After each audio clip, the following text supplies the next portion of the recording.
What's going on, guys? Happy Sunday. Got a fun, exciting, quick video here for you. We are talking about 5 players that are super risky in round 1. You may want to consider avoiding, okay? These guys are big names, massive names. I'm going to tell you who I think is going to decline significantly here in the first round. Guys, this is very important because that precious first round pick is a real staple on your fantasy football roster. So you want to make a proper decision when selecting that precious first pick. And I'm going to help you guys do that here in this video with 5 risky picks you may want to consider avoiding for the reasons I'm going to highlight here for you. If you are new to the channel, make sure you guys smash it, tap it, slap it, hit that thumbs up. Fantasy football is back. If you want all my answers, sleepers, breakouts, late round steals, finding this year's Sam Laporta, guys, grab the 16-round draft solution. It's a video training. Once you guys sign up, you get a login. Within the login, you're going to get access to all of my sleepers, a printable updated cheat sheet, which I update till the season starts. Everything on a silver platter, guys. Grab 60 rounds. It'll put you light years ahead of the sheep. Draft kits, all that consensus BS, throw that out the door. 60 rounds gives you all the optimal players. Grab it below, guys. Secure the solution, secure the championship. Use code SMASH to save. All right, let's dive into these 5 players. Again, smash, tap, and hit that thumbs up. Takes a second of your time. Show your lion mentality. And the t-shirts are up, by the way. Make sure you guys grab the t-shirt on my website under merch. All right, let's talk about the first player you want to consider avoiding here. And this guy is a very risky pick. We're talking risky business here. The guy I'm talking about is Justin Jefferson. Now, I don't know if you guys saw the video with him and Joe Burrow. They're out in London, on runways modeling with like women's clothing on. Like, I don't know what to tell you, but I don't know if they look focused to me when I'm looking at Justin Jefferson this year. A guy that just got paid big time. We got a belly that's full now. Runway modeling with women's clothes. I don't know what to tell you other than like I won't draft a player that does that. And not only that, we're talking about a guy that, again, is coming off an injury last year and has Sam Darnold throwing the ball.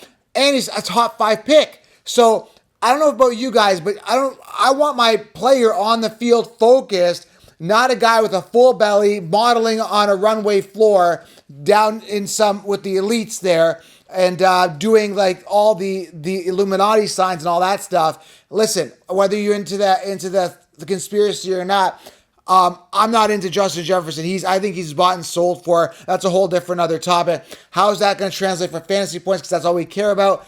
I don't know. Too many question marks. Again, the big thing for me is Sam Darnold, the belly being full. And I'm just not a fan of Justin Jefferson. Never was. Told you to avoid him last year. Sure enough, he busted. What did he do? He only had, 10 games last year? Mind you, still had 1,000 yards receiving, 1,074, 100 targets.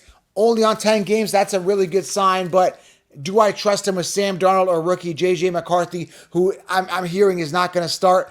That's a big pass for me. So no to Justin Jefferson. Next guy here, I'm avoiding. Number 2, very risky pick. Risky is Christian McCaffrey. I talk about him in a lot of videos. Now, you want to stay till the end because the last couple guys I haven't really talked about.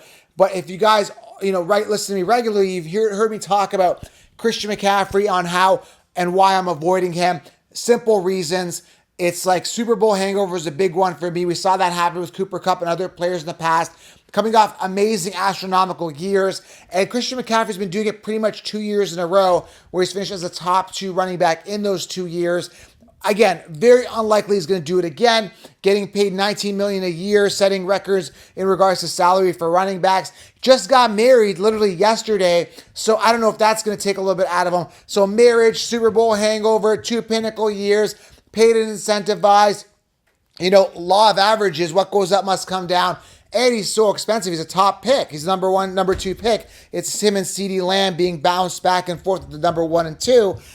Based on that, all these reasons, and just like, again, those injuries in 2020, 2021, it's like, I just don't trust him. I don't feel warm and fuzzy. I think he's on borrowed time, honestly. Like, the fact that he finished last year the way he did and as well as he did is a shocker to me. So, no Christian McCaffrey for me. Next guy here is Puka Nacua. I talked about him in my other video. I love the talent. I love the opportunity there. Last year, he was 6th in targets. 6th with 160 targets, 1,486 yards, 6 touchdowns. Now, touchdowns, I still think there's more ceiling to be had, but he had such an amazing year for a rookie that it's very, very hard to duplicate in his sophomore year with Cooper Kupp being healthy. It's just, I don't see it happening. I don't see it. Cooper Kupp only played, what did he play, like 12 games last year? And he had 5 touchdowns, similar touchdowns, 95 targets, and only 12 games. So you got to factor in a major regression for Puka, or at least a 20 to 30 target regression, because those targets are going to go to Cooper Kupp now, because he had 95 and Puka had 160. A healthy Cooper Kupp is going to demand more targets, and who's to say that he's not going to get more targets than Puka?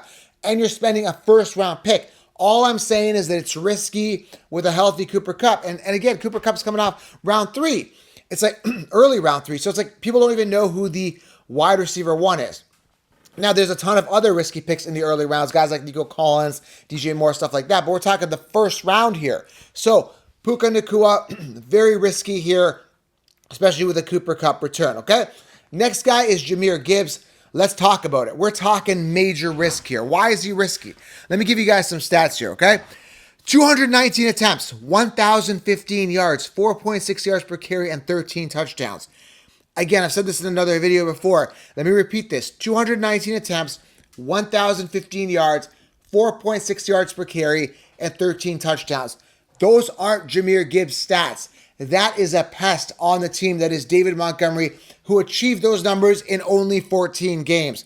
And when that first drive comes out with the Lions coming out on that first drive, it's David Montgomery's jersey you're going to see. So I think it's a risky pick with Montgomery end of first round for a guy who's going to be slated on paper as the RB2 on his team.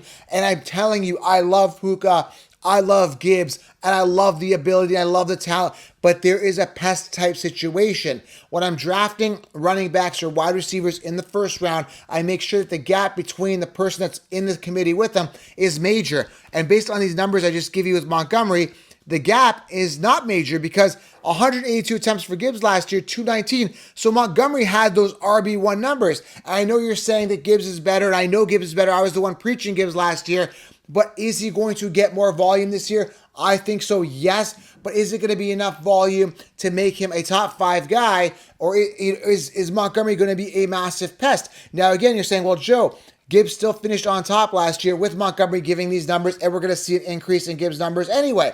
But still, it still bothers me knowing the fact that 200 plus attempts are going to a pest that is David Montgomery.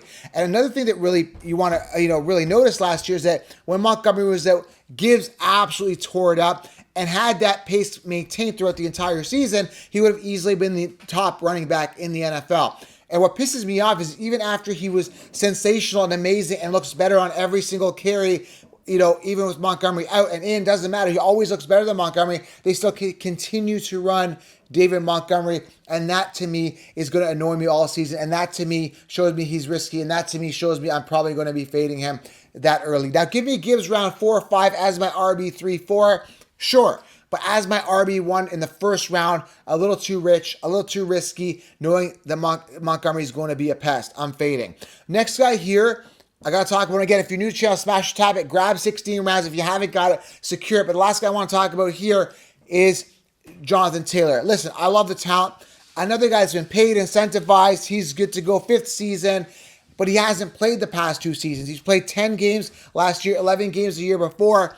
Hasn't been able to stay on the field, hasn't rushed for 1,000 yards the past couple of years, so he's fallen off the cliff. Now, his only competition is Evan Hall. Going back to my other statement, it's like, I like the gap to be major, and it is in this situation. But you got another problem. You got the Anthony Richardson problem. A healthy Anthony Richardson is going to be hoarding a ton of goal line work. Now, I see a regression in goal line work for guys like Jalen Hurts, who had 15, and Josh Allen, because they brought in Ray Davis for the Bills, and they brought in Saquon Barkley for the Eagles. Those guys to kind of take the pressure off the goal line from these running quarterbacks. But I see a situation here with the Colts where Richardson's not going to think like that. They're not thinking like that. They're thinking, let's give Richardson the opportunity to run and get as many rushing yards as possible. Now, I'm hearing reports that they're going to take some pressure off of him because they don't want him to get hurt. I understand that. But I still think that's in his DNA to run a lot. We saw it last year, 4 games. I think, he had 4 rushing touchdowns in 3 games.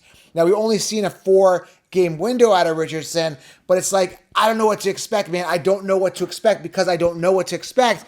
I'm assuming that he's going to do what he did in the 4-game window we saw, and that's rush, an average of 1 rushing touchdown per game, which is going to hurt Jonathan Taylor theoretically. Now, again, Jonathan Taylor, that's not the main concern with me. The main concern with me is the guy hasn't been able to stay healthy. The guy has not looked good the past couple of years, and he's very expensive, okay? You're paying an inflated price based on an assumption that he's going to bounce back to his 2021 year, which, who knows? It's really a coin toss. Again, the good things going for him, he's trending upwards, right? He's due for a bounce back.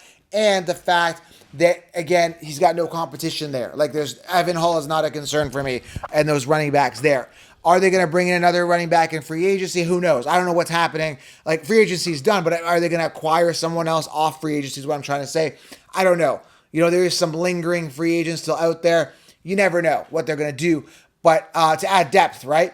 But I still think Jonathan Taylor is risky round 1 based on what we've seen the past couple years, but we never know. There could be a bounce back, okay? Risky picks. But again, the upside is there for these guys. Clearly, the talent is there. We get it. But, Jefferson, Christian McCaffrey, Puka, Gibbs, Jonathan Taylor. And mind you, I love Puka and Gibbs. I think the amazing youth, amazing talent at the respective positions, but they're in committees that are going to hinder and bring down their performance. Now, again, I'll give you a quick example. Last year, Zach Charbonnet.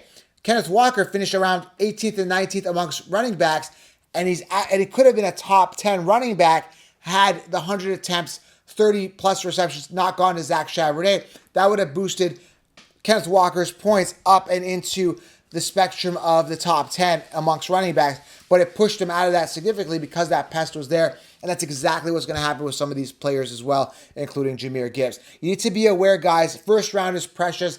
Don't take too many risks in the early rounds. Make sure you get your secure players. And then after round 4, 5, 6, 7, you can start, swinging for the fences with those risks.